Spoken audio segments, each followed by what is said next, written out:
딸 박수진에게는 상속할 재산이 없음을 명시합니다. 한 달 안에 나가! 이제 우리 집이야! 고모가 계속 우리 집에 있으면 이상하잖아요. 빨리 나가주세요. 10년을 병수발했지만 한 푼도 받지 못한 딸. 100억을 독차지한 아들. 집에서 쫓겨나던 그 순간 한 통의 전화가 울렸고 딸은 그 자리에서 오열하고 말았습니다.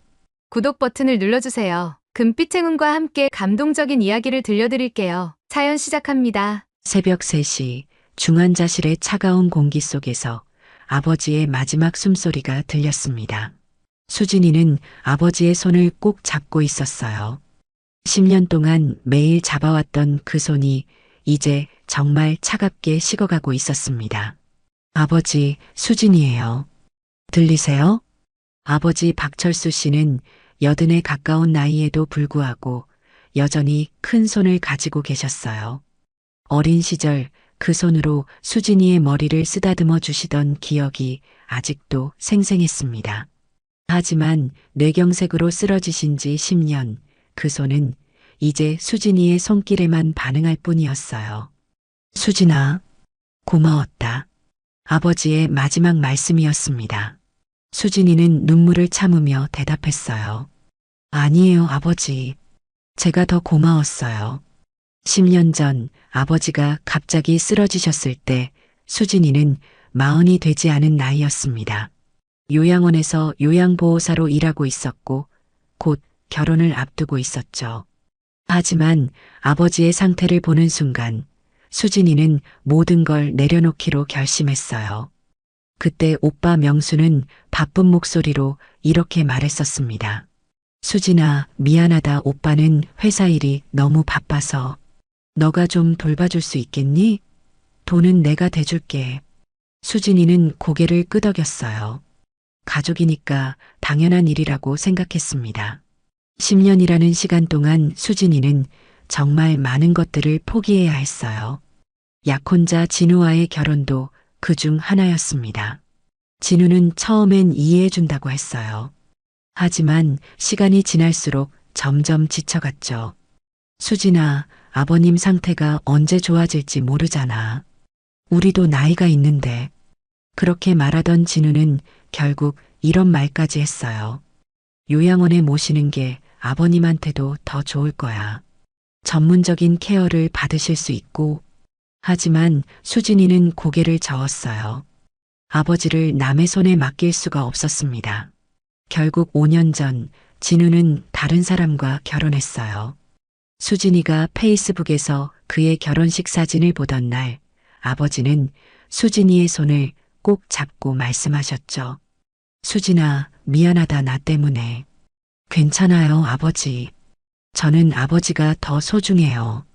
그날 밤 수진이는 혼자 울었어요. 하지만 후회하지는 않았습니다.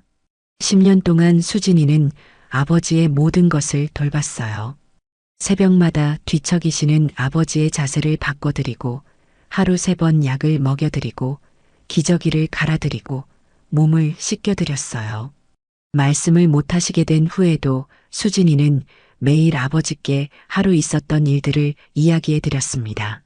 아버지, 오늘 날씨가 정말 좋아요. 창문 좀 열까요? 오빠가 올 거라고 했는데 또 못 온대요. 회사 일이 바쁘다고. 아버지, 저녁엔 뭐 드실래요? 미역국 끓여드릴까요? 아버지는 말씀은 못하셨지만 수진이의 목소리에 눈을 깜빡이며 반응해 주셨어요. 그것만으로도 수진이는 행복했습니다. 오빠 명수는 한 달에 한두 번 얼굴을 비쳤어요. 올 때마다 간병비랑 생활비를 주고 갔지만 머무는 시간은 길어야 한 시간이었습니다. 형수 미영 씨는 아예 얼굴을 보기 어려웠죠. 형수 미영 씨는 새언니이지만 제가 오빠를 형이라 부르는 경우가 많아 형수라고 부르기도 했죠. 명절에나 잠깐 인사를 하고 가는 정도였어요. 아버지, 명수 오빠 온다고 했어요. 오늘은 좀 오래 있을까요? 하지만 명수는 늘 바빴어요. 아버지, 전 먼저 가볼게요. 수진이가 잘 돌봐드릴 거예요. 수진이는 서운했지만 이해하려고 했어요. 오빠는 건설회사를 운영하느라 정말 바쁘다는 걸 알고 있었으니까요. 하지만 가끔은 정말 힘들었어요. 아버지 상태가 안 좋아져서 병원에 입원시켜야 할 때 수진이 혼자서 모든 걸 결정해야 했거든요. 그럴 때마다 수진이는 생각했어요. 내가 결혼했다면 지금쯤 어땠을까? 아이들도 있고 남편도 있고. 하지만 그런 생각은 금방 떨쳐버렸어요. 아버지가 수진이를 필요로 한다는 게 느껴졌거든요. 지난주까지만 해도 아버지는 수진이가 미역국을 끓여드리면 한 숟가락씩 드셨어요. 수진이가 맛있어요? 라고 물으면 희미하게 미소도 지어주셨고요. 그런데 사흘 전부터 갑자기 상태가 나빠지기 시작했어요. 밥도 잘 못 드시고 계속 잠만 주무셨죠. 병원에서는 이제 얼마 남지 않았다고 했어요. 수진아, 정말 고마웠다. 아버지의 마지막 말씀이 끝나고 심장 박동 소리가 점점 느려졌어요. 수진이는 아버지의 손을 놓지 않았습니다. 아버지 사랑해요. 정말 사랑해요. 새벽 3시 15분 박철수 씨는 막내딸 수진이의 손을 잡은 채 세상을 떠나셨습니다. 10년 동안 아버지와 함께했던 모든 순간들이 주마등처럼 스쳐 지나갔어요. 힘들었지만 행복했던 시간들, 아버지의 따뜻한 손길, 미소, 그리고 사랑. 수진이는 알았어요. 자신이 10년 동안 한 일이 절대 헛되지 않았다는 걸. 아버지도 분명 고마워하고 계셨을 거라고. 하지만 수진이는 아직 몰랐어요. 진짜 이야기는 이제 시작이라는 것을. 아버지가 돌아가신 지 이틀 후 장례식장은 조문객들로 붐볐습니다. 수진이는 새벽부터 장례식 준비를 하느라 정신이 없었어요. 영정사진을 고르고 근조화환을 정리하고 조문객들을 맞을 준비를 했죠. 눈이 퉁퉁 부어서 화장으로도 가릴 수 없을 정도였지만 그래도 아버지의 마지막 길을 제대로 보내드리고 싶었어요. 수진아, 고생이 많다. 동네 아줌마들이 하나둘 찾아와서 위로의 말을 건넸어요. 장옥분 아줌마는 수진이의 손을 꼭 잡고 말했습니다. 정말 효녀다, 효녀야. 10년을 그렇게 모셨으니 아버지가 얼마나 고마워하셨겠어. 그러게 말이야. 요즘 같은 세상에 이런 딸이 어디 있어?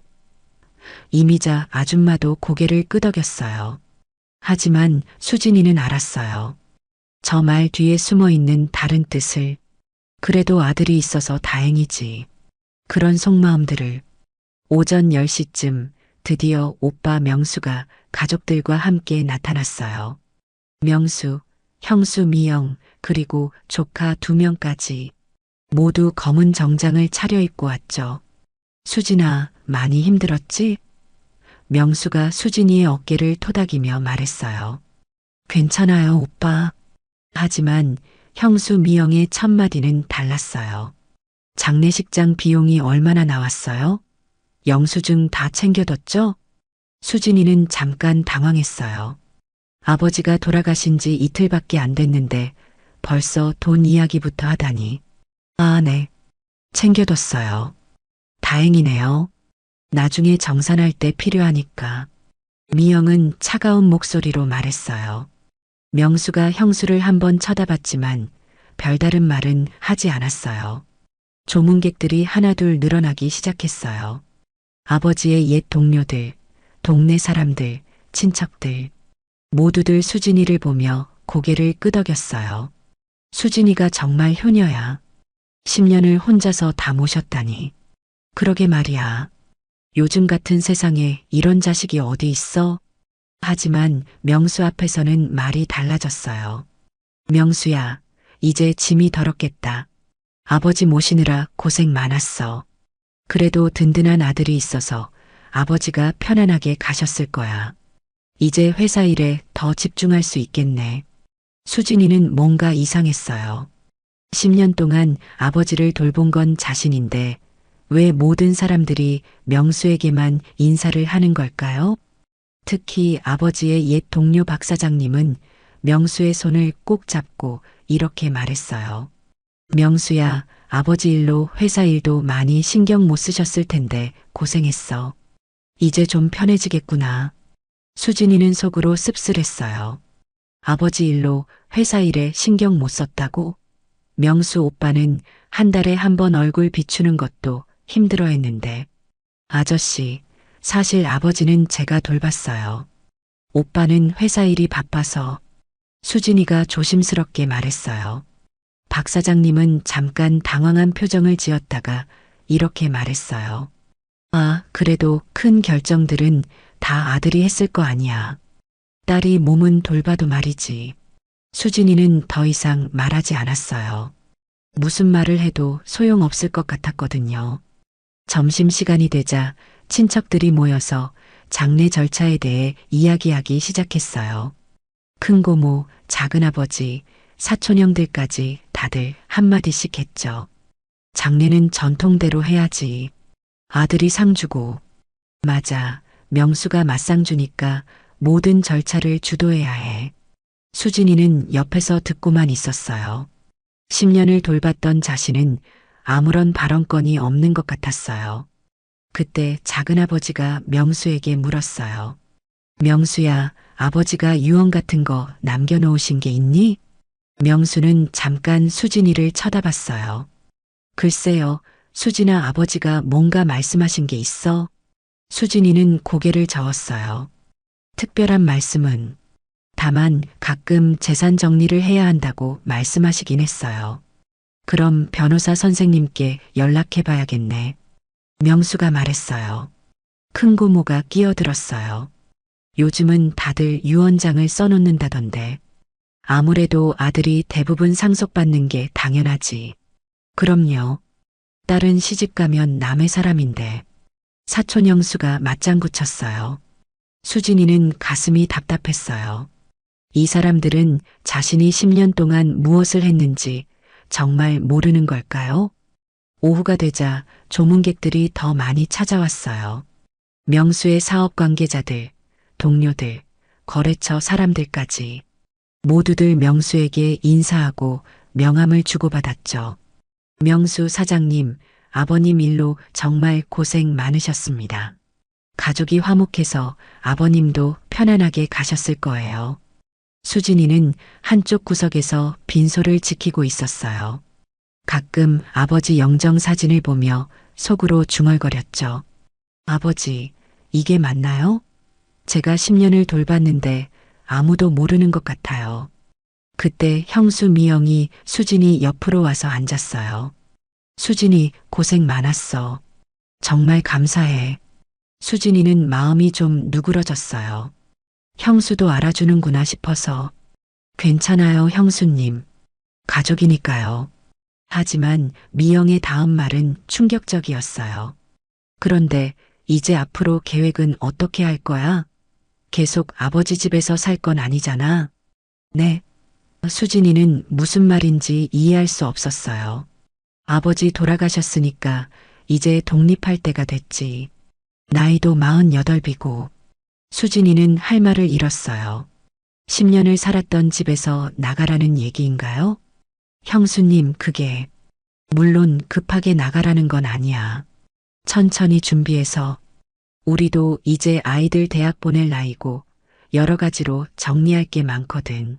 수진이는 가슴이 뛰기 시작했어요. 뭔가 불안한 예감이 들었거든요. 저녁 무렵 장례식장은 한산해졌어요. 대부분의 조문객들이 돌아가고 가족들만 남았죠. 명수가 수진이에게 와서 말했어요. 수진아, 내일 변호사 선생님 만나기로 했어.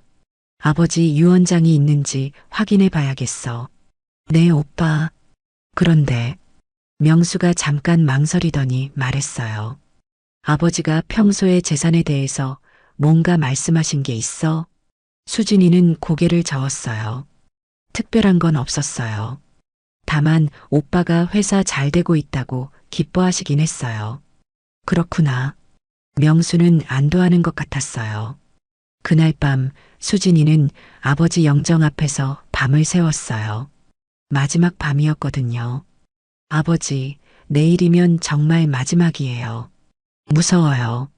앞으로 어떻게 될지. 수진이는 알 수 없는 불안감에 잠을 이룰 수 없었어요.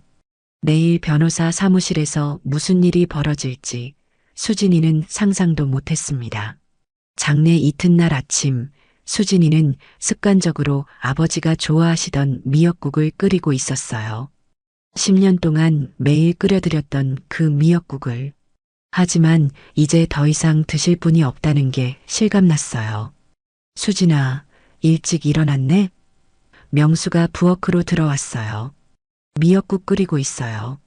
오빠도 드실래요? 아니야, 커피만 마실게. 명수는 인스턴트 커피를 타면서 말했어요. 수진아, 아버지 일로 정말 고생 많았어. 형이 못나서 내가 혼자 다 감당하게 했네. 수진이는 오빠가 고마워한다는 걸 알 수 있었어요. 괜찮아요, 오빠. 저도 아버지와 함께 있을 수 있어서 좋았어요. 그래도 내가 결혼도 못하고. 명수가 미안한 표정을 지었어요. 그건 제 선택이었어요. 하지만 정말 후회하지 않는 걸까요? 가끔 생각했어요. 만약 진우와 결혼했다면 지금쯤 아이들도 있고 평범한 가정주부로 살고 있을까? 명수가 조심스럽게 물었어요. 수진아, 아버지가 평소에 재산 이야기 같은 거 하신 적 있어? 수진이는 잠깐 생각해 봤어요. 아버지가 가끔 이런 말씀하셨어요. 명수는 아들이니까 가문을 이어갈 사람이다. 하지만 수진이는 진짜 딸이다라고요. 진짜 딸? 네, 무슨 뜻인지는 잘 모르겠지만요. 그때 형수 미영이 부엌으로 들어왔어요. 뭘 그렇게 진지하게 이야기하고 있어요? 아버지 얘기요. 명수가 대답했어요. 미영은 냉장고를 열어보더니 말했어요. 수진이, 냉장고 정리 좀 해야겠네. 유통기한 지난 것들이 많아. 네, 정리할게요. 그리고 수진이, 솔직히 말해서 앞으로 계획이 어떻게 돼? 계속 여기서 살 생각이야? 수진이는 당황했어요. 어제도 비슷한 말을 했는데 또 하다니. 언니, 그게 무슨. 너 인생도 생각해야 하잖아. 이제 48인데. 미영의 목소리가 날카로워졌어요. 수진이도 이제 독립할 때가 됐어요. 계속 오빠한테 얹혀 살 수는 없잖아요. 수진이는 가슴이 답답했어요. 얹혀 산다고? 10년 동안 아버지를 돌보며 살았는데 그게 얹혀 사는 거라고? 언니, 이 집은 아버지 집이에요. 제가 10년 동안 살았던 곳이고요. 그래, 알아. 하지만 이제 상황이 달라졌잖아. 미영이 차가운 목소리로 말했어요. 명수가 난처한 표정을 지었어요. 여보, 이런 얘기는 나중에 하자. 언제까지 미룰 거예요? 현실을 받아들여야죠. 수진이는 더 이상 듣고 있을 수가 없었어요. 그래서 부엌을 나와 아버지 방으로 갔어요. 아버지 방에 앉아서 어린 시절이 떠올랐어요. 용돈을 받을 때도 항상 차이가 났었죠. 명수는 5,000원, 수진이는 3,000원. 아버지는 말씀하셨어요. 아들이랑 딸이랑 다르지. 명수는 나중에 집안을 책임져야 하니까. 고등학교 때도 마찬가지였어요. 명수가 서울대학에 가고 싶다고 하니까 아버지는 기뻐하며 과외비를 대주셨지만 수진이가 간호학과에 가고 싶다고 하니까 딸은 시집가면 끝이야. 적당한 전문대나 가렴이라고 하셨죠. 더 가슴 아픈 건 명수 결혼식 때였어요. 아버지는 명수에게 강남 신혼집을 사주시며 아들 결혼은 제대로 시켜줘야지라고 하셨는데 수진이가 진우와 결혼 얘기가 나왔을 때는 내가 번 돈으로 준비해라고 하셨거든요. 지금 생각해보니 평생 차별받았던 거예요. 아들이니까 딸이니까. 그런 이유로. 수진아? 명수가 방문을 열고 들어왔어요. 네, 오빠. 미영이가 좀 심했네. 미안해. 괜찮아요. 수진아, 언니 말에 너무 신경 쓰지 마. 우리가 가족이잖아. 하지만 수진이는 알았어요. 결국 명수도 언니 편일 거라는 걸. 오빠, 아버지가 정말 저를 사랑하셨을까요? 당연하지. 아버지가 얼마나 너를 예뻐하셨는데. 그럼 왜 저한테는 항상 덜 주셨을까요? 용돈도, 교육비도, 결혼 지원도. 명수는 할 말이 없었어요. 수진아, 그건 시대가 그랬잖아. 아버지 세대는 원래 그랬어. 그래도 오빠는 아버지 덕분에 사업도 할 수 있었잖아요. 저는 뭐가 남았나요? 명수는 잠깐 침묵했다가 말했어요. 수진아, 걱정하지 마. 오빠가 책임질게. 하지만 수진이는 더 이상 기대하고 싶지 않았어요. 평생 기대했다가 실망만 했거든요. 그날 오후 드디어 변호사 사무실에 갈 시간이 됐어요. 아버지가 정말 유언장을 남겨놓으셨을까? 그리고 그 안에는 뭐가 쓰여 있을까? 수진이는 불안한 마음으로 집을 나섰어요. 서울 강남구에 있는 법무법인 한결. 아버지의 오랜 지인이신 이원철 변호사님이 근무하는 곳이었어요. 수진이와 명수 부부는 오후 2시에 약속을 잡고 변호사 사무실을 찾았어요. 사무실은 생각보다 크고 깔끔했죠. 변호사님은 60대 중반의 온화한 인상을 가진 분이었어요. 박철수 사장님 유족분들이시죠? 삼가 고인의 명복을 빕니다. 이원철 변호사는 정중하게 인사하며 자리를 권했어요. 변호사님, 저희 아버지가 유언장을 남겨놓으셨다고 하던데요? 명수가 조심스럽게 물었어요. 네, 맞습니다. 고인께서 1년 전에 작성하신 유언장이 있습니다. 변호사는 책상 서랍에서 봉인된 서류를 꺼내왔어요.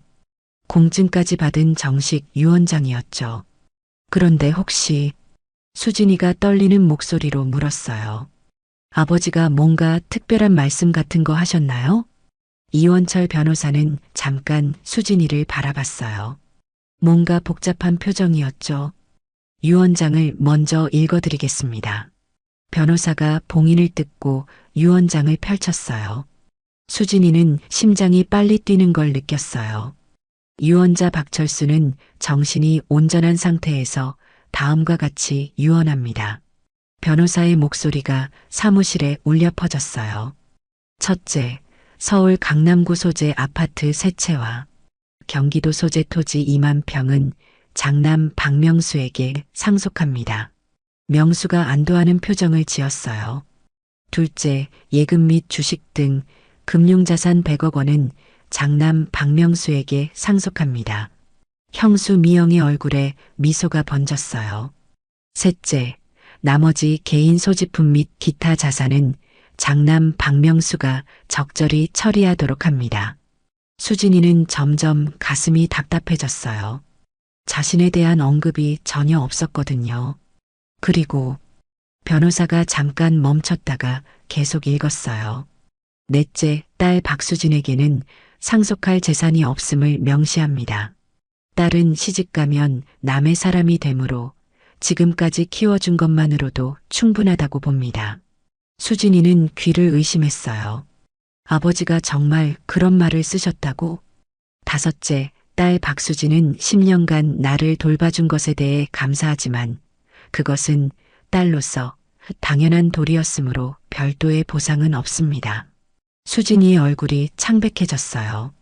옆에서 형수 미영이 만족스러운 표정을 짓고 있는 게 보였어요. 여섯째, 이 유언장은 법적 효력을 가지며 어떠한 이의제기도 받지 않습니다. 이상입니다. 변호사가 유언장을 내려놓았어요. 사무실은 한동안 조용했어요. 수진아, 명수가 조심스럽게 말을 걸었어요. 하지만 수진이는 아무 말도 할 수 없었어요. 충격이 너무 컸거든요. 10년 동안 아버지를 돌봤는데 결혼도 포기하고 직장도 그만두고 모든 걸 포기하고 돌봤는데 결국 아버지 마음속에는 자신이 그냥 딸일 뿐이었던 거예요. 변호사님, 이게 정말 아버지가 쓰신 거 맞나요? 수진이가 떨리는 목소리로 물었어요. 네, 고인께서 직접 작성하시고 공증까지 받으신 유언장입니다. 법적으로 문제 없습니다. 형수 미영이 입을 열었어요. 수진이, 아버님 뜻이니까 받아들여야지. 그래도 지금까지 고마웠어. 수진이는 형수의 말이 얼마나 가식적인지 알 수 있었어요. 아버지가 돌아가시길 기다렸던 거 아닌가 싶었거든요. 수진아, 형이 챙겨줄게. 걱정하지 마. 명수가 말했어요. 하지만 수진이는 알았어요. 명수의 말이 얼마나 공허한지. 변호사가 서류를 정리하며 말했어요. 상속 절차는 한 달 정도 걸릴 예정입니다. 필요한 서류들을 준비해서 다시 오시면 됩니다. 네, 알겠습니다. 명수가 대답했어요. 사무실을 나오는 길에 형수 미영이 수진이에게 말했어요. 수진이, 이제 정말 새로운 시작을 해야겠네. 아버님도 그걸 원하시는 것 같고. 수진이는 대답하지 않았어요. 대답할 기력도 없었거든요. 집으로 돌아오는 차 안에서 수진이는 창밖을 바라봤어요. 평생 살아온 세상이 갑자기 낯설게 느껴졌어요.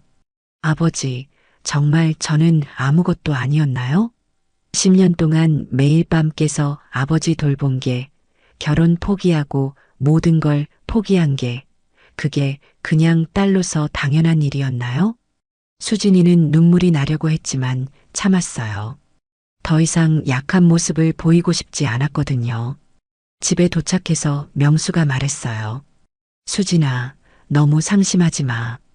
형이 있잖아. 오빠, 저 혼자 있고 싶어요. 수진이는 자신의 방으로 들어가서 문을 닫았어요. 방 안에서 수진이는 마침내 울음을 터뜨렸어요. 10년 동안 참았던 모든 서러움이 한꺼번에 쏟아져 나왔어요. 내가 뭘 잘못했을까? 아버지를 너무 사랑했던 게 잘못이었을까? 그날 밤 수진이는 잠을 이룰 수 없었어요. 내일부터 어떻게 살아야 할지, 어디서 어떻게 시작해야 할지 막막했거든요. 48살 무일푼, 집도 없고 가족의 사랑도 없는 상태. 수진이는 절망감에 빠졌어요. 하지만 수진이는 아직 몰랐어요. 이 모든 게 아버지의 마지막 계획이었다는 것을. 변호사 사무실에서 돌아온 지 사흘 후 수진이는 여전히 충격에서 헤어나오지 못하고 있었어요. 아침에 일어나서도 습관적으로 아버지 방으로 향했다가 멈춰 서곤 했어요. 이제 더 이상 돌볼 분도 없고 자신이 이 집에 있을 이유도 없다는 게 점점 실감났거든요. 수진아, 아침 먹어. 명수가 부엌에서 불렀어요. 네, 오빠. 식탁에는 명수와 형수 미영, 그리고 조카들이 앉아 있었어요. 마치 이미 이 집의 주인이 된 것처럼 자연스러웠죠. 수진이 앉아. 이야기할 게 있어. 미영이 차가운 목소리로 말했어요. 수진이는 가슴이 철렁했어요. 예상은 했지만 정말 그 이야기를 하려는 건가 싶어서. 뭔 이야기요, 형수님? 솔직히 말할게. 이제 우리도 이 집으로 이사해야겠어. 미영이 단도직입적으로 말했어요. 아이들 학교 문제도 있고 명수 회사도 이쪽이 가깝거든.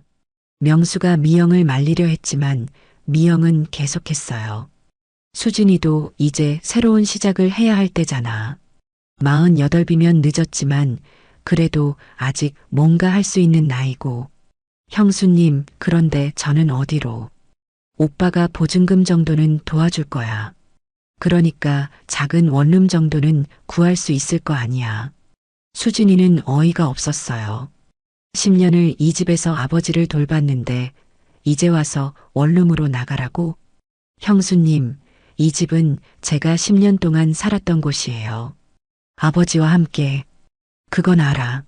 하지만 이제 아버지도 안 계시고 상속도 다 끝났잖아. 미영의 목소리가 점점 날카로워졌어요. 현실을 받아들여야 해. 조카 준호가 끼어들었어요. 고모, 제 방이 좁아서 공부하기 힘들어요. 할아버지 방을 제가 써도 될까요? 수진이는 가슴이 무너지는 것 같았어요. 아버지가 돌아가신 지 일주일도 안 됐는데 벌써 아버지 방을 차지하겠다고? 준호야, 그런 말은. 명수가 말리려 했지만 미영이 막았어요. 왜 안 돼? 어차피 비어있는 방인데. 준호가 고3이잖아. 수진이는 더 이상 참을 수가 없었어요. 형수님, 너무하시는 거 아니에요? 아버지가 돌아가신 지가 언제인데. 수진이 감정적으로 생각하지 마. 실용적으로 생각해봐. 미영이 차가운 미소를 지었어요. 아버지도 이제 안 계시는데 그 방을 계속 비워둘 수는 없잖아. 하지만, 그리고 솔직히 말하면 수진이도 이제 결혼을 생각해야 할 나이 아니야? 계속 오빠한테 의존할 수는 없어. 수진이는 할 말을 잃었어요. 결혼? 48배 무일푼으로? 명수가 난처한 표정으로 말했어요.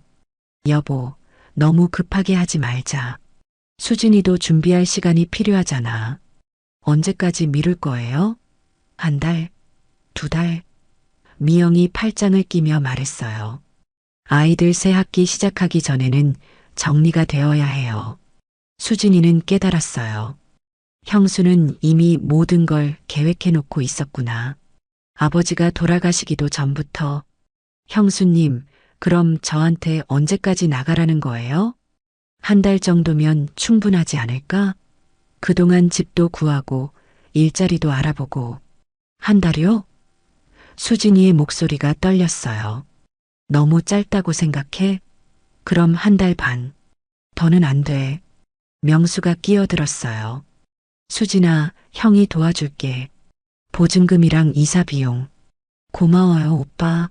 하지만 수진이는 눈물이 날 것 같았어요. 제가 10년 동안 여기서 뭘 했는지 알고 계시죠? 알고 있어. 그래서 형이 미안하고. 명수가 말끝을 흐렸어요. 미안하면 끝인가요? 저는 10년 동안 모든 걸 포기하고 아버지를 돌봤는데 이제 와서 한 달 반 안에 나가라고요? 미영이 차가운 목소리로 말했어요. 수진이, 그건 내가 선택한 일이야. 아무도 강요하지 않았어. 뭐라고요? 솔직히 말하면 수진이가 아버지 돌본 건 고마워.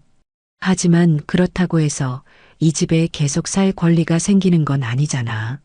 수진이는 충격을 받았어요. 자신이 10년 동안 한 일이 이렇게 무시당할 줄은 몰랐어요. 형수님, 저는. 그리고 현실적으로 생각해봐. 수진이가 계속 여기 있으면 우리 가족이 불편해. 아이들도 있고. 조카 미나까지 끼어들었어요. 엄마 말이 맞아요. 고모가 계속 있으면 이상하잖아요. 수진이는 가슴이 찢어지는 것 같았어요. 조카들마저 자신을 이상한 존재로 보고 있다니. 명수야, 당신도 뭔가 말을 해봐. 미영이 남편을 재촉했어요. 명수는 한참을 망설이다가 말했어요. 수진아, 미영이 말이 틀린 건 아니야. 우리도 아이들 생각을 해야 하고. 그 순간 수진이는 모든 걸 이해했어요. 결국 명수도 형수 편이었구나. 가족이라고 했지만 정말 중요한 순간에는 자신을 버리는구나. 알겠어요. 수진이가 조용히 말했어요. 뭘? 한 달 반 안에 나갈게요. 미영이 안도의 표정을 지었어요. 그래, 그게 현명한 선택이야. 수진이는 식탁에서 일어나서 자신의 방으로 갔어요. 뒤에서 가족들이 뭔가 이야기하는 소리가 들렸지만 더 이상 듣고 싶지 않았어요. 방 안에서 수진이는 10년 동안 쌓인 물건들을 바라봤어요. 아버지 간병용품들, 의료기기들, 그리고 자신의 옷가지들. 이 모든 걸 어떻게 정리해야 할까요? 창밖을 바라보니 갑자기 세상이 너무 크고 차가워 보였어요. 48살에 무일푼으로 새로 시작한다는 게 얼마나 막막한 일인지 실감났어요. 아버지, 정말 이게 맞는 건가요? 제가 10년을 헛되게 보낸 건가요? 수진이는 눈물을 흘리며 짐을 정리하기 시작했어요. 이제 정말 새로운 시작을 해야 했어요. 혼자서. 그날 밤 수진이는 잠을 이룰 수 없었어요. 침대에 누워서 천장을 바라보며 10년의 시간을 되돌아봤어요. 정말 자신이 바보였던 걸까요? 모든 걸 포기하고 아버지만 바라봤던 게 잘못이었을까요? 문득 진우가 생각났어요. 5년 전 그가 마지막으로 했던 말이 떠올랐죠. 수진아, 아버님을 사랑하는 마음은 이해해. 하지만 내 인생도 소중하잖아. 이렇게 계속 희생만 할 수는 없어. 그때 수진이는 화를 냈어요. 희생이라니? 가족을 돌보는 게 희생이에요? 가족을 돌보는 것과 자신을 포기하는 건 달라. 수진이는 지금 자기 자신을 잃어가고 있어. 진우의 말이 맞았나 봐요. 지금 돌이켜보니 정말 자신을 잃고 살았던 것 같았어요. 수진이는 일어나서 서랍을 열었어요. 그 안에는 10년 전 간호사 자격증 시험 교재들이 고스란히 남아 있었어요. 아버지가 쓰러지시면서 포기했던 꿈의 흔적들. 아버지가 조금만 더 기다려주셨다면.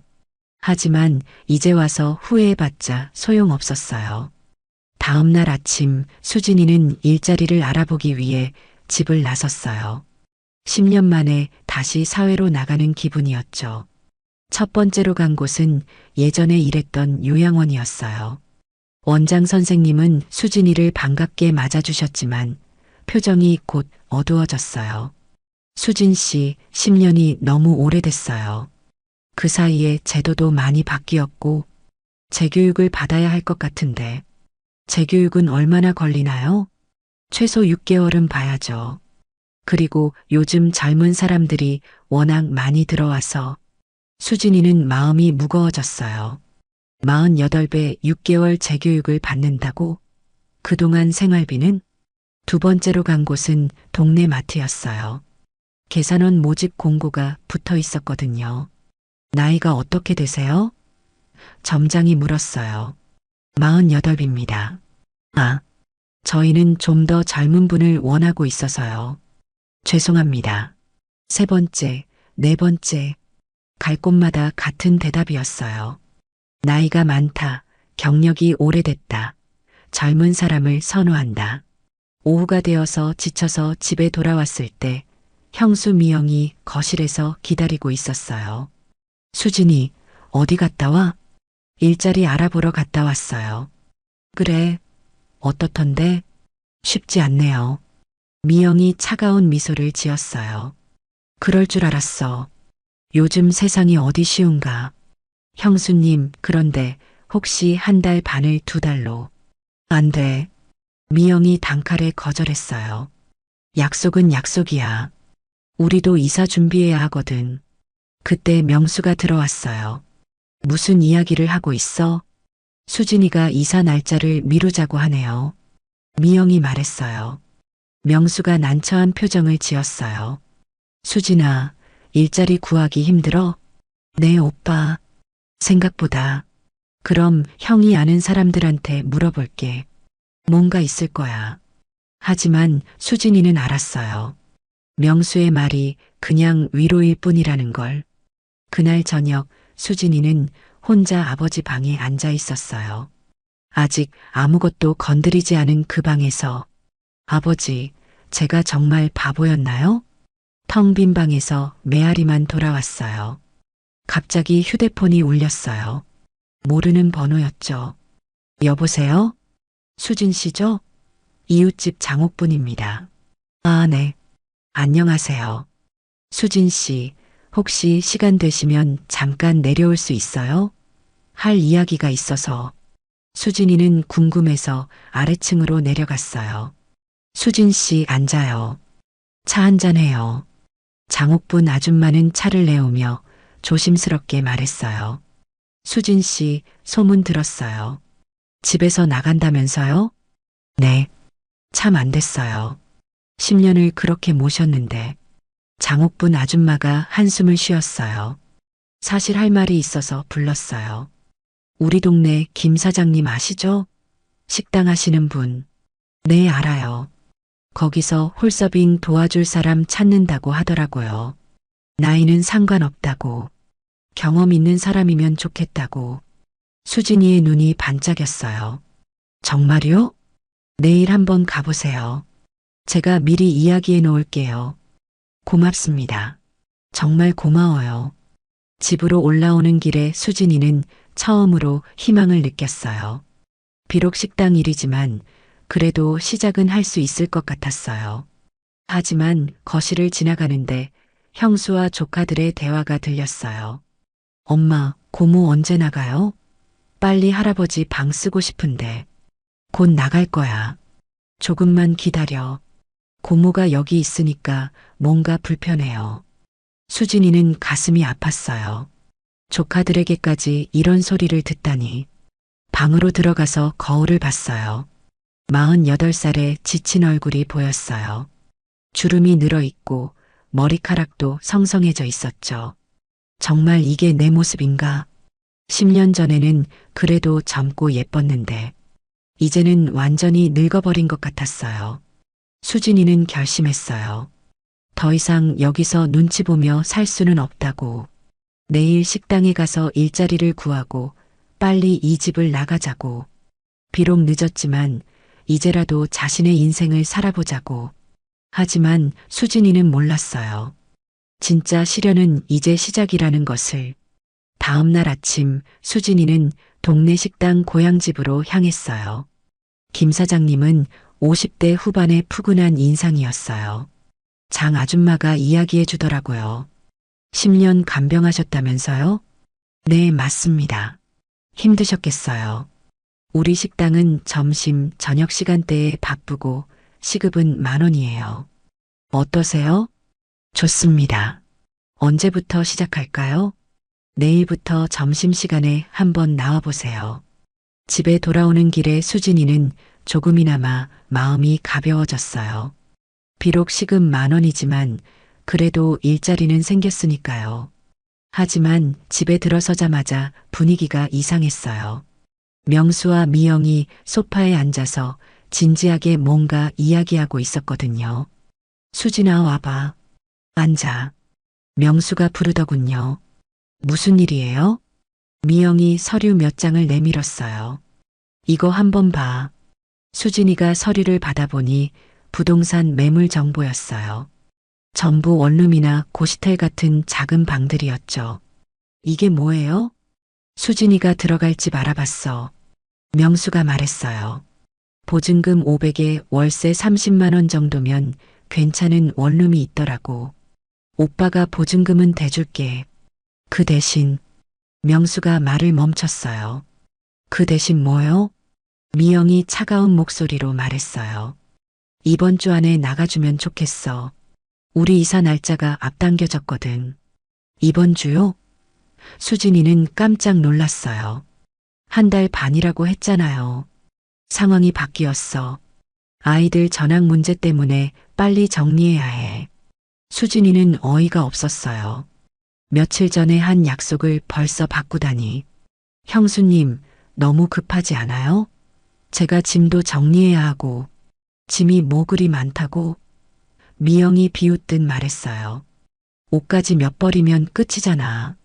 수진이는 가슴이 아팠어요.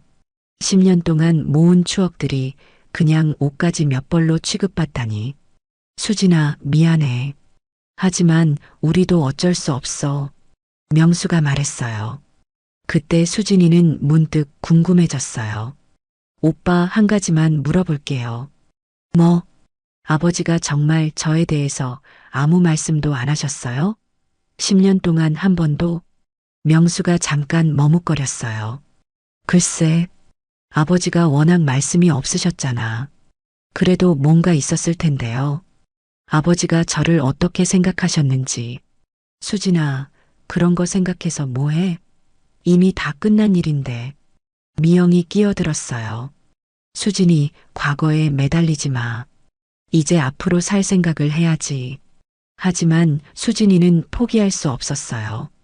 오빠, 정말 아무 말씀도 안 하셨어요?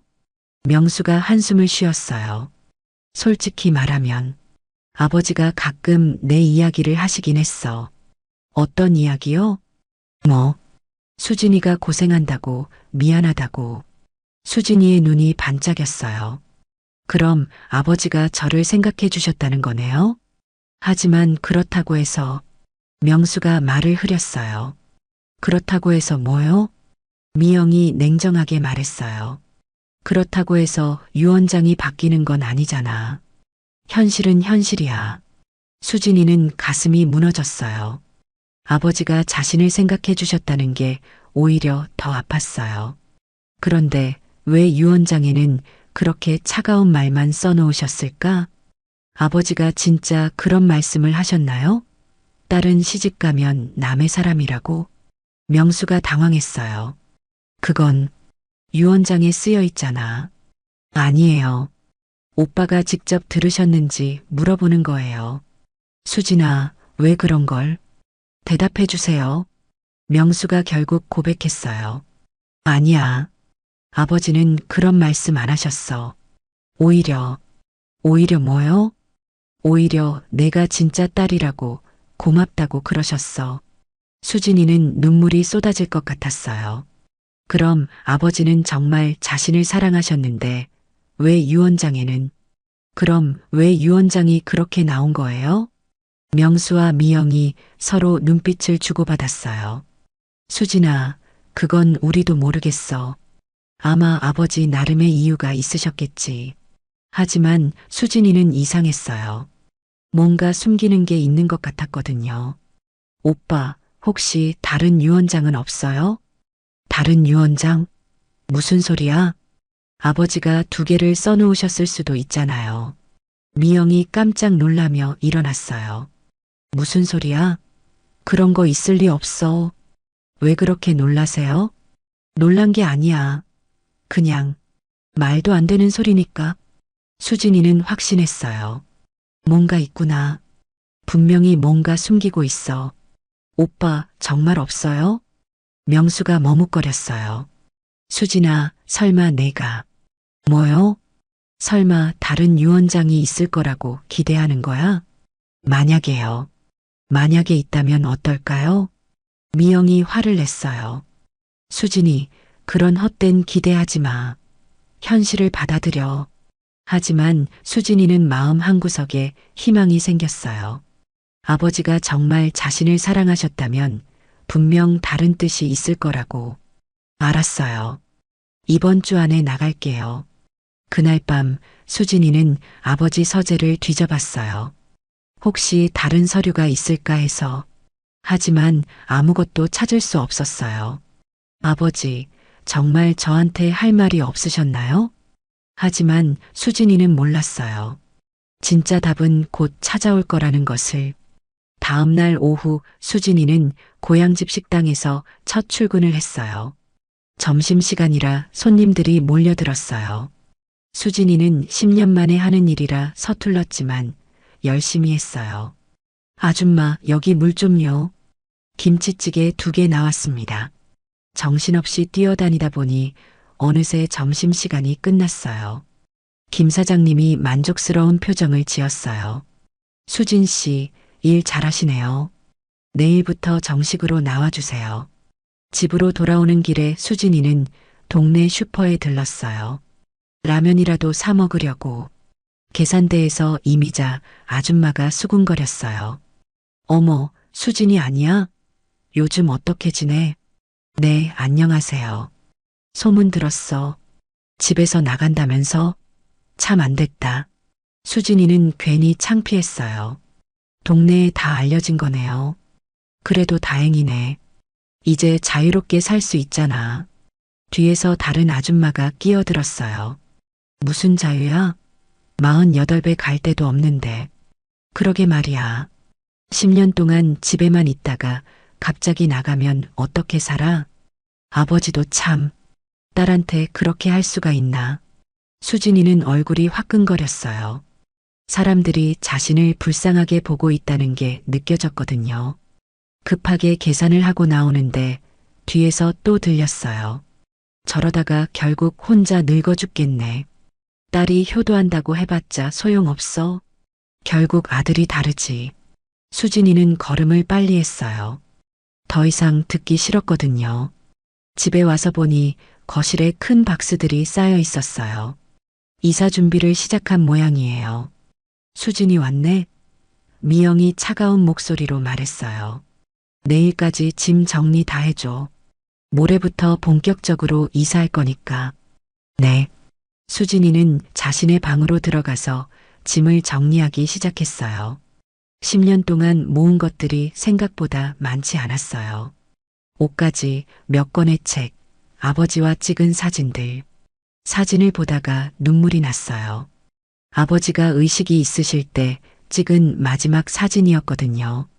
휠체어에 앉은 아버지 옆에서 수진이가 웃고 있었어요.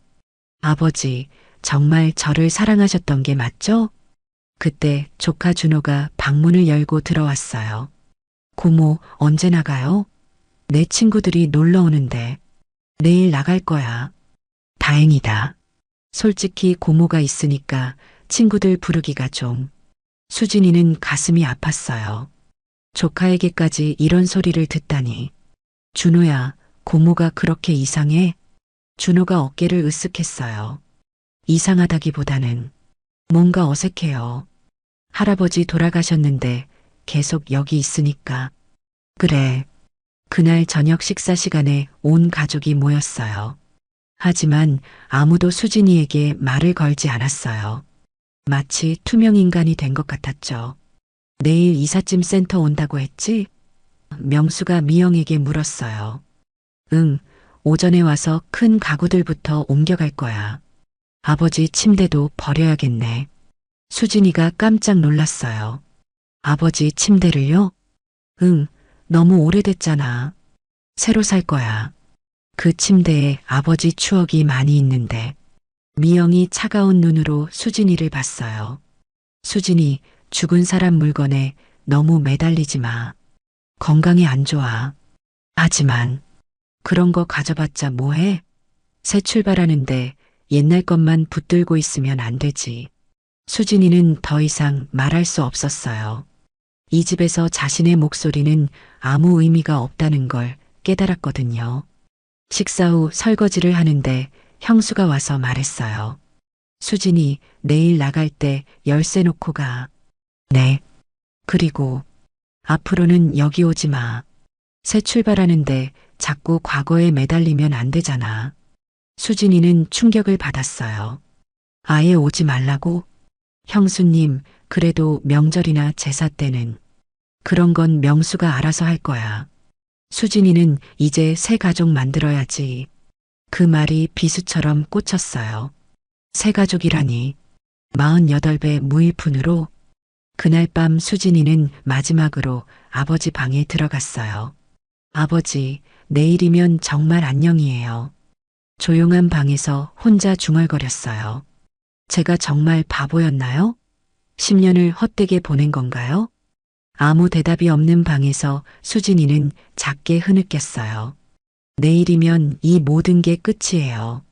10년의 기억도, 아버지와의 추억도, 모든 게 끝. 하지만 수진이는 몰랐어요. 정말 끝이 아니라 새로운 시작이 될 거라는 것을. 이사 당일 아침 수진이는 새벽부터 마지막 짐을 챙겼어요. 이삿짐 센터 직원들이 와서 가구들을 옮기기 시작했어요. 아버지 침대도 트럭에 실려 나갔죠. 수진이, 빨리 나와. 청소해야 해. 미영이 재촉했어요. 수진이가 마지막으로 방을 둘러봤어요. 10년을 살았던 이 공간이 이제 남의 것이 되는구나. 뭘 그렇게 보고 있어? 빨리 나와. 미영의 목소리가 차갑더군요. 거실에서 명수가 기다리고 있었어요. 수진아, 이사비 여기 있어. 봉투 안에는 500만 원이 들어 있었어요. 고마워요, 오빠. 그리고 미안해. 명수가 작은 목소리로 말했어요. 미영이 끼어들었어요. 뭐가 미안해? 충분히 도와준 거잖아. 그리고 수진이에게 향해 말했어요. 수진이, 이제 정말 새 출발이야. 과거는 깔끔하게 정리하고. 네. 참, 그리고 한 가지 더. 미영이 가시돋친 미소를 지었어요. 앞으로 명절 때 오려고 생각하지 마. 우리 가족끼리 지낼 거니까.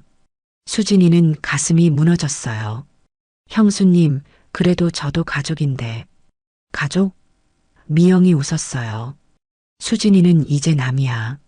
결혼하면 남의 집 사람이 되는 거고 결혼 안 하면 그냥 혼자인 거지. 명수도 아무 말 하지 않았어요. 알겠습니다. 수진이가 조용히 말했어요. 문을 나서는 순간 뒤에서 미영의 목소리가 들렸어요. 참 좋은 집이다. 우리가 여기서 새 출발하자. 수진이는 돌아보지 않았어요. 더 이상 자신과는 상관없는 곳이니까. 수진이가 이사한 곳은 지하 반지하 원룸이었어요. 습하고 좁았지만 그래도 자신만의 공간이었죠. 며칠 동안 식당에서 일하며 새로운 생활에 적응하려고 했어요. 하지만 마음 한구석이 계속 공허했어요. 아버지가 돌아가신 지 정확히 일주일이 되던 날 저녁, 수진이는 원룸에서 라면을 끓여 먹고 있었어요. 아버지, 제가 정말 잘못 살았나요? 그때 휴대폰이 울렸어요. 모르는 번호였죠. 여보세요? 수진 씨이신가요? 저는 이원철 변호사입니다. 아버지 담당 변호사님이었어요. 왜 갑자기 전화를 하실까? 네, 안녕하세요. 혹시 지금 시간 되시면 제 사무실로 한번 와주실 수 있을까요? 급한 일이 있어서요. 지금요? 무슨 일인데? 전화로는 설명하기 어렵고 직접 만나서 이야기해야 할 것 같습니다. 수진이는 이상했어요. 상속은 이미 끝난 것 아닌가? 알겠습니다. 지금 가겠습니다. 밤 9시 변호사 사무실은 조용했어요. 이원철 변호사만 홀로 남아 있었죠. 수진 씨 앉으세요. 무슨 일이신지. 변호사가 심각한 표정을 지었어요. 사실 아버님께서 남기신 게 하나 더 있습니다. 네, 다른 유언장이요. 수진이는 심장이 쿵 떨어지는 걸 느꼈어요. 다른 유언장이라니요? 수진이가 떨리는 목소리로 물었어요. 이원철 변호사가 책상 서랍 깊숙한 곳에서 봉인된 서류를 꺼냈어요. 아버님께서 2개의 유언장을 작성하셨습니다. 첫 번째는 1년 전에, 두 번째는 6개월 전에요. 그럼 지난번에 본 거는 첫 번째 유언장입니다. 아버님께서 특별한 지시를 하셨어요. 장례가 끝나고 일주일 후에 두 번째 유언장을 공개하라고. 수진이는 어리둥절했어요. 왜 그런 지시를? 변호사가 한숨을 쉬었어요. 아버님 말씀이 딸이 어떤 대우를 받는지 보고 싶다고 하셨어요. 무슨 뜻인가요? 아버님께서는 수진 씨가 10년 동안 얼마나 희생하셨는지 잘 알고 계셨습니다. 하지만 다른 가족들의 진심도 확인하고 싶어 하셨어요. 수진이는 깨달았어요. 아버지가 자신을 시험한 게 아니라 오빠와 형수를 시험하신 거였구나. 그럼 진짜 유언장은 따로 있다는 말씀이세요? 네, 맞습니다. 변호사가 두 번째 유언장을 펼쳤어요. 진짜 유언장을 읽어드리겠습니다. 수진이는 숨을 멈췄어요. 유언자 박철수는 온전한 정신으로 다음과 같이 진실된 유언을 남깁니다. 변호사의 목소리가 울려 퍼졌어요. 첫째, 전 재산 120억 원 중 100억 원은 딸 박수진에게 상속합니다. 수진이는 귀를 의심했어요. 100억 원을? 둘째, 서울 강남구 아파트 세 채와 경기도 토지는 모두 딸 박수진에게 상속합니다. 셋째, 장남 박명수에게는 20억 원을 상속하되 이는 그동안 사업 자본으로 투자한 돈을 고려한 적정 몫입니다. 수진이는 현실감이 없었어요. 이게 정말 진짜인가? 넷째, 나의 진심을 다음과 같이 밝힙니다. 변호사가 잠깐 멈췄다가 계속 읽었어요. 수진아, 10년 동안 아버지를 돌봐줘서 고마웠다. 내가 포기한 것들이 얼마나 큰지 아버지는 다 알고 있었다. 결혼도, 꿈도 모든 걸 포기하고 아버지만 돌봐준 너에게 이 모든 것도 부족하다. 수진이의 눈에서 눈물이 쏟아졌어요. 다섯째, 첫 번째 유언장은 내 마지막 시험이었다. 진정한 가족이 누구인지, 혈연과 정성 중 무엇이 더 소중한지 확인하고 싶었다. 여섯째, 수진아, 내가 받을 대우가 어떨지 뻔히 보였다. 하지만 그것도 내가 겪어야 할 과정이라고 생각했다. 이제 정말로 자유롭게 살아라. 변호사가 유언장을 내려놓았어요. 일곱째, 이 유언장이 법적으로 유효한 최종 유언임을 명시합니다. 이상입니다. 수진이는 말문이 막혔어요. 아버지가 모든 걸 알고 계셨다니. 변호사님, 이게 정말... 네, 완전히 합법적인 유언장입니다. 공증도 받았고요. 그럼 오빠는 이 사실을 모르겠네요? 네, 오늘 밤 연락드릴 예정입니다. 수진이는 복잡한 감정이 밀려왔어요. 기쁨과 슬픔, 안도감과 허탈함이 뒤섞였어요. 다음 날 오후 다시 변호사 사무실에 온 가족이 모였어요. 명수와 미영은 당황한 표정이었어요. 어젯밤 연락을 받고 허겁지겁 왔거든요. 변호사님, 무슨 일이라고? 명수가 물었어요. 어제 수진 씨께 말씀드린 대로 진짜 유언장이 따로 있습니다. 미영의 얼굴이 새하얗게 변했어요. 이원철 변호사가 진짜 유언장을 읽기 시작했어요. 전 재산 120억 원 중 100억 원은 딸 박수진에게. 뭐라고요? 미영이 벌떡 일어났어요. 서울 강남구 아파트 세 채와 경기도 토지는 모두 딸 박수진에게. 명수가 어이없다는 표정을 지었어요. 변호사님, 이게 무슨... 장남 박명수에게는 20억 원을. 말도 안 돼. 미영이 소리쳤어요. 이런 게 어떻게 가능해요? 변호사가 차분히 말했어요. 완전히 합법적인 유언장입니다. 이것이 최종 유언이고 첫 번째는 임시였습니다. 수진이는 아직도 믿어지지 않았어요. 어제 듣고도 꿈만 같았는데. 형수님, 수진이가 조심스럽게 말했어요. 닥쳐. 미영이 화를 냈어요. 이건 사기야. 분명 조작된 거라고. 명수도 당황했어요. 아버지가 정말 이런 걸 써놓으셨다고요? 네, 6개월 전에 직접 작성하시고 공증받으셨습니다. 미영이 수진이를 노려봤어요. 내가 뭔가 했지? 아버지를 속였어. 저는 아무것도 모르고 있었어요. 수진이가 조용히 말했어요. 거짓말. 이런 일이 저절로 일어날 리 없어. 변호사가 끼어들었어요. 부인, 진정하시기 바랍니다. 모든 절차는 합법적으로 진행됐습니다. 명수가 고개를 떨궜어요. 아버지가 정말... 명수야. 미영이 남편을 흔들었어요. 가만히 있지 말고 뭔가 해봐. 하지만 명수는 아무 말도 할 수 없었어요. 아버지의 마음을 이제야 알 것 같았거든요. 일주일 후 모든 상속 절차가 완료됐어요. 수진이는 하루아침에 100억 원의 상속자가 됐어요. 부동산만 해도 80억 원이 넘는 가치였죠. 하지만 기쁘기보다는 복잡한 마음이었어요. 명수가 찾아왔어요. 처음으로 수진이의 원룸에 온 거였죠. 수진아, 오빠 들어와요. 명수는 초라한 원룸을 보며 미안한 표정을 지었어요. 수진아, 형이 정말 미안해. 괜찮아요, 오빠. 괜찮지 않아. 우리가 너를 어떻게 대했는데. 명수의 목소리가 떨렸어요.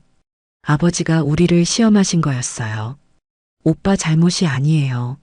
아니야. 형이 잘못했어. 미영이 말에 휘둘려서 명수가 고개를 숙였어요. 수진이는 오빠가 불쌍해 보였어요. 형수에게 쫓겨나다시피 와서 사과하는 것 같았거든요. 오빠, 20억도 적은 돈이 아니에요. 충분해요. 수진아. 명수가 눈물을 흘렸어요. 형이 정말 바보였어. 아버지 마음도 몰랐고 내 마음도 몰랐고. 그때 문 밖에서 소리가 들렸어요. 미영과 아이들이 와서 기다리고 있는 것 같았어요. 오빠, 형수님이 기다리세요. 명수가 한숨을 쉬었어요. 수진아, 우리 관계가 다시 예전처럼 될 수 있을까? 시간이 필요할 것 같아요. 하지만 우리는 가족이잖아요. 명수가 고개를 끄덕이고 나갔어요. 문 밖에서 미영의 목소리가 들렸어요. 뭐라고 해? 돈 좀 빌려달라고 했어? 여보, 그런 말 하지 마. 왜? 우리가 뭘 잘못했다고. 수진이는 창문을 열어 환기를 시켰어요. 답답한 마음이 조금 나아진 것 같았어요. 며칠 후 변호사에게서 연락이 왔어요. 수진 씨, 아버님께서 남기신 게 하나 더 있습니다. 또 뭔가 있나요? 비디오 메시지입니다. 모든 상속 절차가 끝나면 보여드리라고 하셨어요. 변호사 사무실에서 수진이는 노트북 화면을 바라봤어요. 아버지의 모습이 나타났어요. 수진아, 이 영상을 보고 있다는 건 모든 게 끝났다는 뜻이겠구나. 아버지의 목소리에 수진이는 눈물이 났어요. 아버지가 왜 이런 복잡한 일을 했는지 궁금하지? 사실 아버지도 처음엔 그냥 내게 다 물려주려고 했었어. 하지만 내가 받을 대우가 뻔히 보였다. 10년을 희생한 너를 어떻게 대할지. 그래서 마지막 시험을 한 거야. 진짜 가족이 누구인지, 혈연과 사랑 중 무엇이 진짜인지. 아버지가 화면에서 미소를 지었어요. 수진아, 너는 정말 아버지의 딸이다. 혈연으로 이어진 게 아니라 사랑으로 이어진 딸. 뭐라고요? 수진이가 깜짝 놀랐어요. 수진아, 사실 너는 아버지가 입양한 딸이야. 3살 때 우리 집에 왔지. 수진이는 충격을 받았어요. 자신이 입양하였다니. 하지만 아버지에게는 너보다 소중한 딸이 없었어. 혈연이 뭐가 중요하니? 사랑이 진짜지. 내가 10년 동안 보여준 사랑이 진짜야. 그래서 아버지가 모든 걸 내게 맡기는 거야. 이제 정말 자유롭게 살아라. 내 꿈을 찾고 내가 하고 싶은 일을 해라. 아버지는 항상 너를 응원한다. 사랑한다, 수진아. 영상이 끝났어요. 수진이는 한동안 말을 할 수 없었어요. 자신이 입양하였다는 충격보다는 아버지의 사랑이 더 크게 느껴졌어요. 혈연이 아니어도 진짜 가족이 될 수 있구나. 사랑이 있으면. 6개월 후 수진이는 새로운 삶을 시작했어요. 간병인들을 위한 복지센터를 열었거든요. 희망 간병센터라는 이름으로 간병인들에게 무료 교육과 상담을 제공하는 곳이었어요. 수진 선생님, 오늘도 고생 많으셨어요. 직원들이 인사했어요. 고생이 아니에요. 보람 있는 일이죠. 수진이는 진심으로 행복했어요. 돈 때문이 아니라 자신이 정말 하고 싶은 일을 하고 있었거든요. 그날 저녁 명수에게서 연락이 왔어요. 수진아, 시간 되면 집에 와서 저녁 먹지 않을래? 갑자기요? 아버지 제사 날이잖아. 혼자 지내기 그래서. 수진이는 잠깐 망설였어요. 그동안 오빠 가족과는 거리를 두고 있었거든요. 형수님은 뭐라고 하세요? 미영이도 와달라고 하더라. 수진이는 결국 오빠 집으로 갔어요. 예전에 자신이 살던 집이었죠. 수진이 왔네. 미영이 어색한 미소를 지었어요.